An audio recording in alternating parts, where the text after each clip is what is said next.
0 survivors. When the smoke finally lifts over the gray waters of the Baltic, that is the only reality left behind.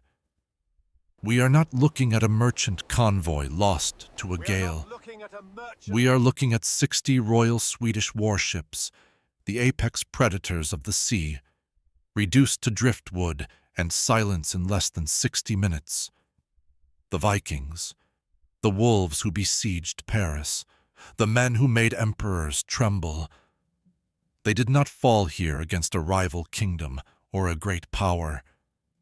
They were dismantled by something they never saw coming. History has sold us a myth. The myth of the invincible Norsemen, but on the eastern shores. In the dense, freezing forests of what is now Estonia and Latvia, the wolves ran into a bear, the Curonians, the Oeselians, names that have faded from memory. But in the 12th century, they made the kings of Sweden wake up in a cold sweat. But to understand how the hunters became the hunted, and how a loose confederation of tribes broke the spine of the Viking age, before we reveal the tactics that shattered an empire, if you share our hunger for the untold catastrophes of the past, make sure to strike that subscribe button immediately. To comprehend the absolute panic that seized the North that morning, you must first understand the arrogance that fueled it. For 300 years, the Baltic Sea was a Swedish lake. The kings in Svealand looked east and saw only one thing: a warehouse of labor. They crossed the sea not as warriors, but as landlords. It was routine. It was business. But they committed the fatal error of every declining empire. They underestimated their victims' capacity to adapt. No one in the Swedish court noticed the shift. At first, it was subtle, a long ship that failed to return, a Danish patrol vanishing without a trace near the island of Saaremaa, the high lords in Sigtuna, the commercial heart of Sweden, dismissed it as bad weather or poor navigation. They refused to see the truth. They refused to admit that on the far side of the sea, in hidden shipyards tucked deep within the fjords of Courland, the so-called barbarians were engineering their own navy. And these were not cheap imitations. They were lighter, flat-bottomed vessels, designed not to cross vast oceans, but to move like phantoms through the shallow waters and rocky archipelagos where the heavy Swedish drakkars would run aground. The blindness ended on a summer Tuesday. The lookout in the fortress on the island of Gotland never sounded the alarm horn, because what he saw on the horizon made no sense. These were not the red and white striped sails of the West. These sails were dark, and they did not approach in a line of battle. They came in a chaotic, swarming tide. The Battle of Gotland was not a contest of strategy. It was an execution. The Oeselians did not seek honorable, man-to-man combat that is a luxury for those who believe they will live forever. They used naval guerrilla tactics, hurling iron hooks against the gunwales of the anchored Swedish heavyweights. But instead of boarding, they lobbed pitched torches and pots teeming with venomous adders and quicklime. Panic on the decks was absolute. Men who had dispatched Saxons and Franks without blinking now leapt into the water in full armor, choosing to embrace the depths rather than face the demons emerging from the smoke. But the true horror was not in the end of life, but in what came after. The Vikings feared passing without a sword in hand, for it meant losing their place in Valhalla. But they feared the Curonians more for what they did with those who still breathed. Legends whispered of shrines deep in the forests of Kurland, where Norse prisoners were not enslaved, but offered up. Baltic priests read the future in the entrails of Swedish warriors. That certainty, knowing your final fate, was not a glorious mound, but a stained stone altar in a foreign grove, broke Viking morale faster than any blade. In Sigtuna, the news of the disaster arrived 2 days later. Fishermen found the fleet's remnants washing up on the beach, bodies impaled in the sand with ash spears. The message was unmistakable. The Baltic no longer belonged to them. King Knut Eriksson, sealed inside his fortress, faced an existential crisis. If he could not secure his own coasts, his authority would dissolve. Rival clans would smell weakness. He needed a swift, decisive victory. He needed to crush these eastern pirates to restore the natural order of things. So, he made the decision that would seal the fate of thousands. Instead of fortifying the coastline, he ordered the gathering of the remaining royal fleet, the Ledang, and launched a full offensive to the east. They were going to burn Kurland to the ground. They were going to teach them a lesson. It was a massive mobilization. 300 ships, 10,000 men. Steel gleamed under the July sun as the vessels pushed out from the Stockholm archipelago. Priests blessed the sails. Families waved from the docks. It looked like a triumphant march. It looked like the return of the old days of glory. But there was a problem, a tiny, fatal detail that the king and his generals overlooked in their arrogance. Spies. Sigtuna was an international trading hub. Russians, Germans, Wends, and Balts walked its streets, selling furs and beeswax. Among the merchants who smiled and paid their taxes to the Swedish crown were eyes that watched every maneuver. There were men who memorized the number of ships, the volume of provisions, and above all, the exact date of departure, while the Swedish fleet sailed east, seeking a fight in the open sea. A solitary, small, and fast boat slipped out of Sigtuna in the opposite direction, hugging the coast southward, carrying a message to the warlords of Kurland. The message was simple. The nest is empty. The she-wolf has left her cubs alone. The Swedish fleet sailed into a trap. Yes, but not the trap they imagined. They expected to find resistance on the beaches of the east. They expected a shield wall. What they found was nothing. Coastal villages were deserted. Livestock had vanished. Wells were poisoned. It was a ghost land. Confused, the Swedish generals ordered a landing and a push into the forest to hunt the enemy. That was the exact moment the war changed forever.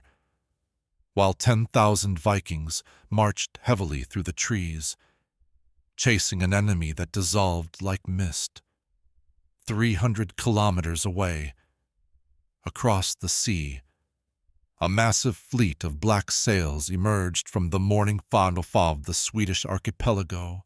They were not going to fight the army. They were going for the heart. They were going for Sigtuna and the city. The jewel of the Swedish crown was defended only by the old and the very young. Dawn on Lake Mälaren was usually silent, a white mist floating over the still water, broken only by the occasional leap of a fish.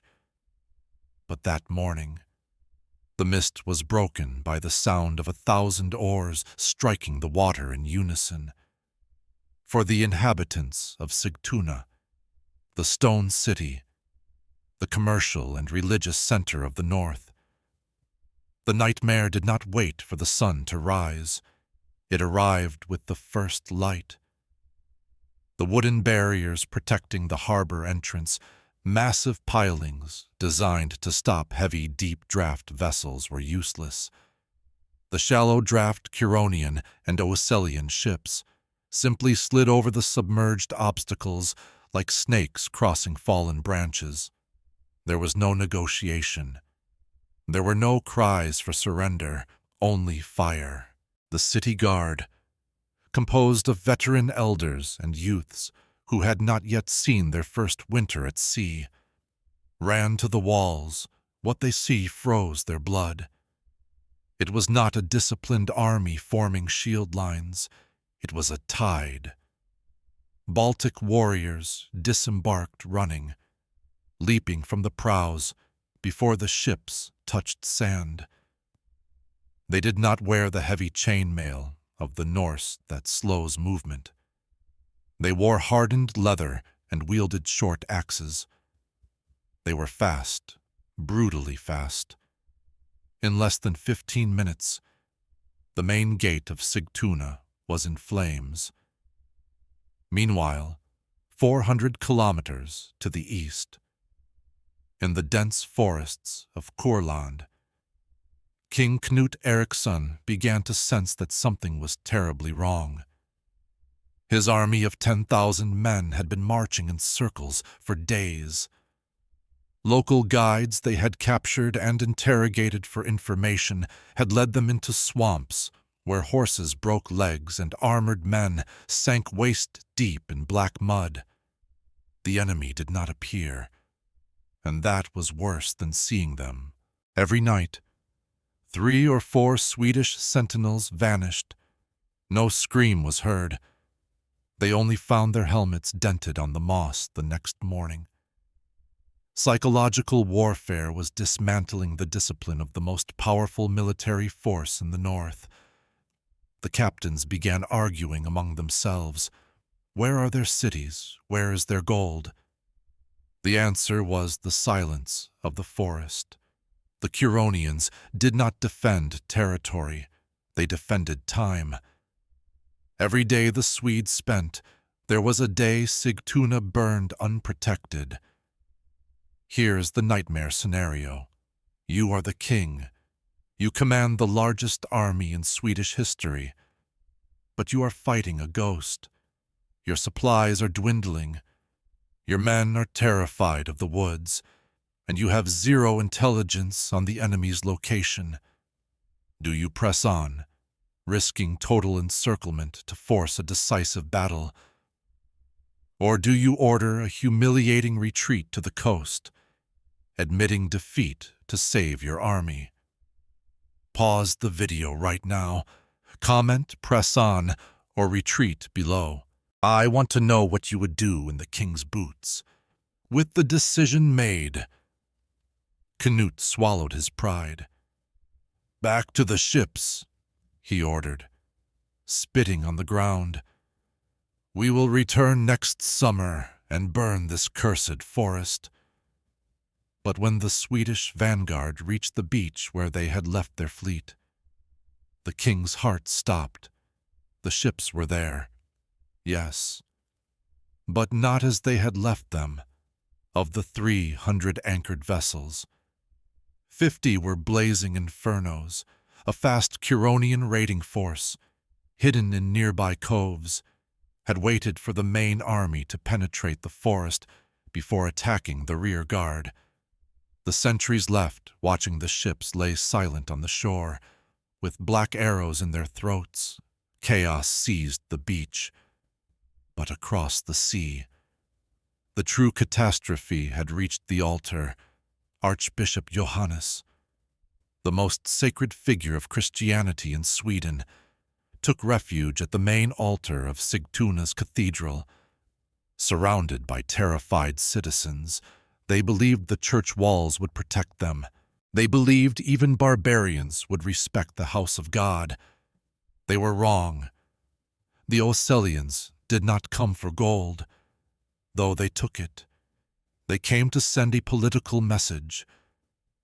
They battered down the cathedral's oak doors with improvised rams. The sound of splintering wood echoed like a gunshot in the central nave. When the invaders entered, they did not stop before the cross. Archbishop Johannes was silenced right there on the altar steps, in an act of supreme humiliation. The invaders not only seized the church treasure, they dismantled the magnificent bronze doors of the city masterpieces of Swedish craftsmanship and loaded them onto their ships. They took not just metal, they took Sweden's pride. Survivors who fled to the forests looked back and watched their world collapse. The Pax Svettica, the peace imposed by Viking power, had ended. The hunters had become prey. Back on the eastern shore, a messenger from a small, battered fishing boat fell at King Knut's feet. "The archbishop is gone. They have taken the doors." The silence that followed was heavier than any shield. 10,000 hardened warriors lowered their gazes. They had not been defeated by a superior force. They had been outwitted. They had left their house door open, and the wolf had walked right in. But the humiliation was not over. The journey back across the Baltic would not be a stroll. The Curonians knew the Swedes would return desperate, wounded, and with morale shattered, and the sea, that vast gray desert, is the worst place to be afraid, because at sea there is nowhere to hide. The return journey was not a retreat, it was a hunt. The Baltic has a cruel peculiarity. It is full of islands, islets, and hidden sandbanks. For an expert navigator, it is a playground. For a demoralized fleet with tired captains and lookouts whose eyes burn from lack of sleep, it is a deadly maze. King Knut knew the Oeselians would not settle for burning his capital. They wanted the serpent's head. They wanted to sink the royal fleet to ensure Sweden could not raise a sword against them for a generation. The trap closed near the island of Gotland. The Swedish fleet, now reduced to 250 ships, sailed in tight formation, like a herd of musk oxen protecting themselves from wolves.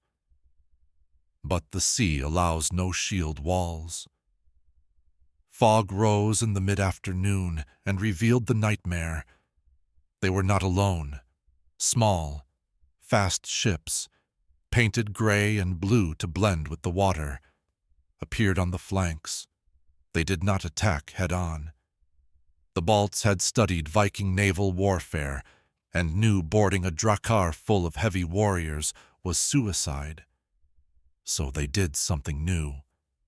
Something cowardly in Norse eyes, but brilliant in histories. They used speed and fire. Curonian ships buzzed close to the heavy Swedish transports, so close they could see the painted faces of their rowers, and launched clay pots full of boiling fat and burning pitch. They did not seek to end the crew. They sought the sails. In minutes, panic seized the Swedish formation. A ship without sails is a floating coffin. Fire at sea is the sailor's most primal fear. There is nowhere to run. You only choose between burning or drowning. The ship of Jarl Ulf, one of Uppsala's most feared veterans, was the first to break formation. He tried to turn to ram his attackers, but his ship was too heavy, too slow. The agile Estonian boats circled around it, peppering Swedish rowers with short spears. The great drakkar drifted, spinning uselessly while its attackers dismantled it piece by piece. Methodically, without risking a single man in boarding, King Knut watched from his flagship, powerless. If he stopped to help, The entire fleet would be surrounded. He had to make the coldest decision of his life. Keep sailing. Let the lagging and wounded ship be devoured to save the rest. The cries of his own men begging for help faded into the fall behind him, silenced by the roar of flames and the sea. When the Swedish coast finally appeared on the horizon 2 days later, there were no cheers. The smell arrived first, an acrid, heavy odor of charred wood and rotting flesh, carried by the wind from the shore. Entering Sigtuna Bay, the hardened warriors wept not from sadness, but from impotent rage. The city was not simply damaged, it was gutted. The wooden docks where they had played as children were floating charcoal, the merchant houses were empty, and the silence was absolute. Knut disembarked on an ash-covered gray beach. His boots raised clouds of black dust with every step. He walked toward the ruins of the stone cathedral, where there had once been bronze doors and chants. Now there was only darkness and flies. In the center of the market square, survivors who had come down from the forests gathered around their king. They were dirty, hungry, and looked at their monarch not with reverence, but with doubt. A king who cannot protect his home is not a king. He is just a man with an expensive hat. Knut removed his helmet and let it fall to the ground. The metallic sound echoed in the dead square. He knew this was not the end of the war. He knew the Curonians and Oeselians now smelled blood in the water. They had shown the world that the Norse giant had feet of clay. But while Sweden licked its wounds across the Baltic, the victory had an unexpected effect. The tribes were not sated with Sigtuna's plunder. On the contrary, success gave them a voracious hunger. They realized that united, they were unstoppable. And then they made the classic mistake of victors over ambition. They did not settle for dominating the sea. They looked south toward a different enemy, toward a force that did not fight for gold or land, but for something far more dangerous: God. The Knights of the Livonian Order were watching, and unlike the Swedes, they did not underestimate anyone. While Sigtuna burned, in the stone fortresses of Germany, a response was being forged. A crusade was about to begin, and it would bring a terror that would make Viking raids seem like children's games. While the North licked its wounds and Sweden sank into mourning, in the South, the true monster was awakening. The Curonians and Oeselians made the mistake of believing all men from the West were the same. They thought that by humbling the Vikings, they had defeated Europe. They did not understand that the Vikings were, deep down, glorified bandits. They fought for loot, for pride, for families. They were chaotic. But the enemy, now fixing its eyes on the Baltic coast, did not seek gold. They did not seek slaves, and most terrifying of all, they had no fear of the end, because they believed they held the key to paradise. Rome had spoken. Pope Innocent IV was not interested in tribal skirmishes. He declared a crusade, not toward Jerusalem, but toward the north, toward Europe's last pagans. The spearhead of this invasion was not farmers with axes. It was the Livonian sword brothers, warrior monks, men who had renounced families, lands, and names to become consecrated instruments of war. They arrived at the mouth of the Daugava River, not to sack and leave like the Danes. They arrived to stay, History began with a routine Viking raid, expecting easy victims. It ended with the birth of a new era of iron and faith. The wolves of the north learned the lesson too late. You can burn a village, you can tear down a palisade, but if you corner a bear in its own cave, you do not live to tell the tale. In the end, the Baltic was not a Swedish lake, nor a German fief. It was, and always will be, the graveyard of those who dared underestimate the tribes of the forest. If you learned something new today about the wars that shaped the North, make sure to hit that like button. It helps us bring these forgotten stories to light. If you have a friend who thinks they know everything about Vikings, share this video with them and watch their world change. And finally, if you haven't already, subscribe and turn on the bell so you never miss the next chapter of history's darkest secrets. Peace is fragile when signed with ink, but indestructible when forged in fire. We'll see you in the next one.